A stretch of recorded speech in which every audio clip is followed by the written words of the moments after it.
जैसे रोड के बारे में मैथिली महाबाजू हमरा से आगे रोड के बारे में हम सब के मालूम है जे गली गली गली गली पिच रोड सड़क होता है, लेकिन बगल में अहिला स्थान में रामनगर टोला यहाँ से आधा किलोमीटर में है।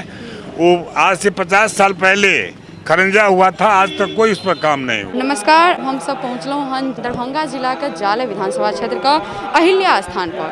तो अहिल्या स्थान जे छै बहुत प्रसिद्ध स्थान है। तो एतुका हम लोग सबसे बात करबनि जे एहि बेर का हिनकर की चुनावी मुद्दा छनि और एहि बेर ओ कई आधार पर वो सब जे छै मतदान करथिन। तो चलू आब हिनका से बात कयल जाय, हिनके से शुरू करबनि। तो काका की नाम भेल अहाँके? बालेश्वर ठाकुर। बालेश्वर ठाकुर। तो एहि बेर चुनावी मुद्दा अहाँ सबके की हैत? सबका साथ सबका विकास।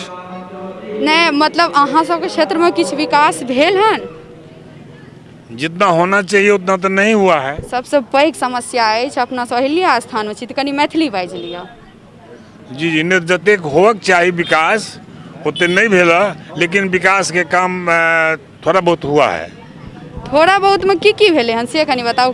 जे कम बेस भेले हन विकास तो एकटा दूटा हमरा गिना दिया।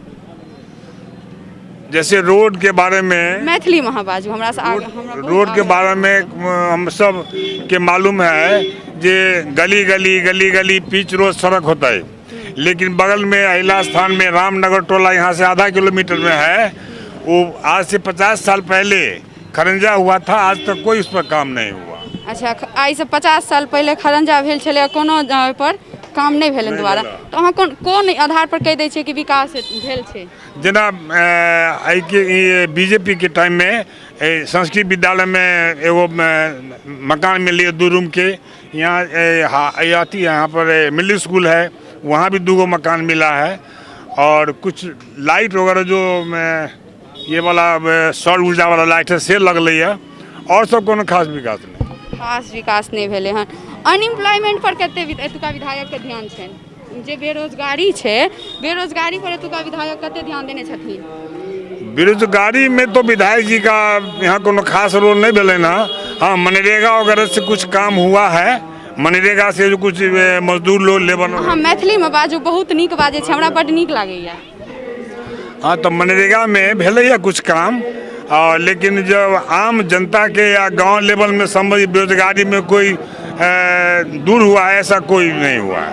अच्छा, चलो आप देखलिए विकास मिलल जुलल विकास भेले। अब हम इनका से बात करें। की नाम छी अहाँके? संजीत कुमार। संजीत कुमार जी। अच्छा, तो अहाँ एतुका वोटर देबै? जी। अच्छा, तो अहाँके एहि बेर का की मुद्दा है जो चुनाव जो करबै, कोन आधार पर कह रहल छियै? विकास के मुद्दा पे। विकास के मुद्दा पर हम मतदान देबै। तो अहाँ सबके जे मतलब अक्सर लोग अखन इएह बाजै छथिन विकास के मुद्दा, कारण डेवलपमेंट सबके चाही और वो हेबाक जरूरी है। तो डेवलपमेंट में की सब हेबाक चाहिए जे विकास अहाँ चाहै छी? डेवलपमेंट यही देखते हैं कि मैथिली में नहीं हम बोल सकते। अहाँ एतुका वासी छी ना?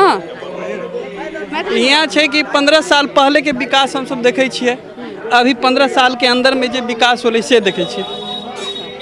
15 साल जे लालू प्रसाद यादव का सरकार रहे, 15 साल नीतीश सरकार, मतलब लालू बनाम नीतीश दुनू सरकार रहे हैं।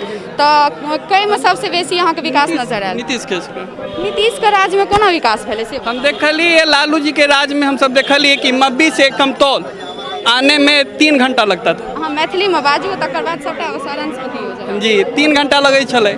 अभी जे है कमतौल से 20 मिनट में मब्बी पहुँचे छी हम सब। तो ई भ गेल अहाँके रोड के से कहि रहल छी जे सड़क जे छै से व्यवस्था कनी ट्रैक पर छै। बाकी और जेना की कहै छै स्वास्थ्य के लऽ लिअ, बेरोजगारी लऽ लिअ, यहाँ बहुत लचर स्थिति है और सब दिन उद्घाटन होइए, लेकिन डॉक्टर साहब यहाँ नहीं छन। अच्छा, तो की कहै छै डॉक्टर साहब मौजूद नहीं रहे छथिन, तकर बावजूद अहाँ कहै छै जे अहाँके नीतीश जी के सरकार बड़ पसंद यऽ? किया? स्वास्थ्य में कुछ है, फॉल्ट है स्वास्थ्य में। अच्छा, चलू ई सब छोड़ू। हमरा एकटा सवाल और यऽ कि अहाँ जे एखन वर्तमान विधायक छथिन ओ अहाँ सबके कते मदद देलथि? कोरोना बहुत मदद करते केलखिन? जी जी, बहुत। अच्छा, तो मतलब अहाँ सब विधायक जी से खुश छी? अच्छा, चल, इस बार भारी बहुमत से वो विजय होंगे। अहाँके की नाम छी? सुरेश्वर ठाकुर। अच्छा, काका एहि बेर तो वोट करबै अहाँ? हाँ, करबै। की कहै छै अहाँके मुद्दा की रहत? हमरा मुद्दा जो हमरा टोला में अही रोड से जे गेला शिलान्यास कैलन लेकिन बन नहीं रहल बुझली कि नहीं। अहाँ चल के जाओ गाड़ी घोड़ा भी ओहिमे तते खड्डा खुद्दी है जो कोई पास नहीं कर सकैए। तऽ ई देख अहाँ सब मतलब जेना कि समझि सकै छियै सरकार बनै छै आ सब देखिए लगातार जे छै 15 सालसँ नीतीशके सरकार छनि आ सब बेर मीडिया फील्डमे आबै छै तऽ एकटा मुद्दा जरूर निकलि कऽ आबै छै, रोड समस्या सबसँ पैघ समस्या छै आ अखनो जे छै हिनकरो सबके चर्चा जे छनि रोडे समस्या पर छनि। तऽ एतुका किछु युवा वर्गसँ बात करबनि जे अहाँ की नाम छी? धीरज कुमार। अच्छा मैथिलीमे बात अहाँसँ आग्रह अछि। जी की कहै छै अहाँके की मुद्दा है? हमर मुद्दा है रोजगार के, जे कि भाजपा रोजगार नहीं दे पा रहा है। मेन मुद्दा रोजगार के है। भाजपा जैसे सिर्फ भारत और पाकिस्तान के नाम पर ही वोट मांगे छै और नल जल योजना जे है अहाँ कए बेर वोट कऽ चुकल छी? हम एक बेर वोट कऽ चुकल छी। तऽ एहि बेरका जे अहाँ की रोजगार पर अहाँके फोकस? जी जी जी। अच्छा तब अहाँ एतै रहै छी या प्रदेश रहै छी? नहीं हम एतै रहै छी। एतै रहै छी। एतै रह के तैयारी कर की कथी के तैयारी करै छी? पॉलिटेक्निक। अच्छा पॉलिटेक्निक के तैयारी कर रहल छी। तऽ ओहिमे कतऽसँ कऽ रहल छी पॉलिटेक्निक? दरभंगा। दरभंगासँ कऽ जी रहल जी। छी। तऽ ई दरभंगासँ पॉलिटेक्निक कऽ रहल छथिन आ हिनकर मुद्दा छनि रोजगार। मतलब बहुत तरहके मुद्दा आबि रहल छै लेकिन रोड और रोजगार जे छै एहिपर जाले विधानसभा क्षेत्रमे जे छै नया मुद्दा उठि गेलै हन रोजगारके। कका अहाँके की नाम छी? दीपक कुमार ठाकुर। दीपक कुमार ठाकुर। अहाँ कोन उम्मीद पर अथी वोट करबै से बताउ? हम सब मोदी जी के भक्त छियै। अहाँ किनकर भक्त छियै से हाँ, अहाँके व्यक्तिगत विचार भेल, हाँ। ओ हम नहि पूछब, लेकिन हमरा ई बताउ जे अहाँ जे वोट करबै मतदान करबै अहाँ हाँ। तऽ कोन आधार पर? विकास पर। विकास पर करबै। अच्छा तऽ विकास पर जे करबै एहिसँ पहिले अखन तक किछु विकास भेल हँ? बहुत विकास भेल। आ कोरोना कालमे अहाँ सबके की हाल छलै?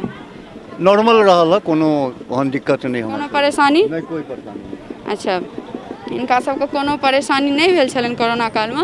चलू बहुत रास एतऽ लोकसब छथिन तऽ बात कए रहे पाछू अहिल्या माताके स्थान सेहो छनि आ ई हुनके प्राङ्गण छी। इधर नवरात्रा शुरू भऽ गेल हन तऽ भीड़ जे छै खासी भीड़ छै एतऽ।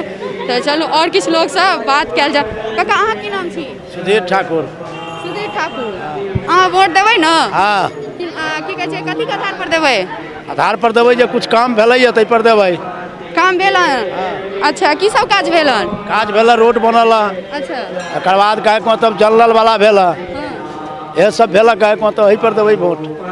अच्छा वोट देबै लेकिन अहाँ काज की करै छियै? काज करै छियै, भैंसी रखने छियै, खेती गृहस्थी करै छियै। अच्छा खेती गृहस्थी करै छियै तऽ सरकारसँ एहि सबमे किछु मदद भेटल हन? हाँ मतलब कुल मिला के जे छै ने की कहै छै सब मिलल जुलल विचार जे छै सामने आबि रहल छै। मिथिला मिररके जे ई यात्रा छै तऽ समाप्त कऽ रहल छी सहयोगी राजीव चौधरीके संग खुशबू चौधरी, अहिल्या स्थान दरभंगा, मिथिला मिरर।